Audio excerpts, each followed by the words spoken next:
end tending towards X-rays and the longer end tending towards microwaves, there's still a lot of information for scientists to glean, so they use telescopes that can see in these wavelengths that are invisible to our eye. Astronomers take that data and shift the color information to frequencies that we can see while keeping the relative colors constant. This doesn't mean they're not real. It's sort of like changing the key of a song. It sounds different, but still the same. Let's take Hubble as an example. Hubble can see invisible light like we can, but using specialized instruments, it can also see in ultraviolet and infrared light. Light information hits the digital camera sensor as a grayscale image. Yep, those amazing Hubble images have no color. Then astronomers add color data and adjust for known wavelengths, adding corresponding colors and patching different shots together to give a complete picture.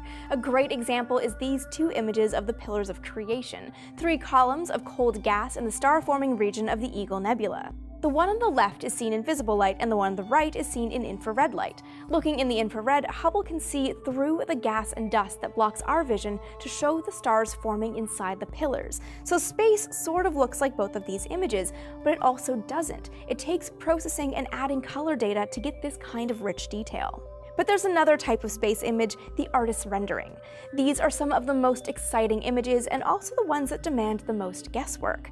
Let's take this image of TRAPPIST-1F as an example. TRAPPIST-1F is part of the TRAPPIST-1 system. We have a video on it. So how do we know what the surface looks like? Well, we don't, because the actual data itself is a hot mess. But artists consulted with scientists to make this image. First, astronomers used the Spitzer telescope to estimate the mass of the planet and its density. From this information, they figured out that 1F is likely a rocky planet. Then, from transit measurements, astronomers know the planet orbits close to its star, way closer than Mercury does to our sun. So the star would look big in the sky. But that star is also an ultra-cool dwarf, so it's possible for liquid water to exist on the surface of the planet, so they put that in the image as well. And finally, because the other planets in the system orbit close to 1F, the scientists think you might be able to see them in the sky. Et voila, an artist's rendering of TRAPPIST-1F. Looks nice. So even if these images aren't exactly what we'd see if we were to visit the Pillars of Creation, which are gone now by the way, or TRAPPIST-1F, these images not only give us vital information, they kind of remind us how exciting it is to find new things in space.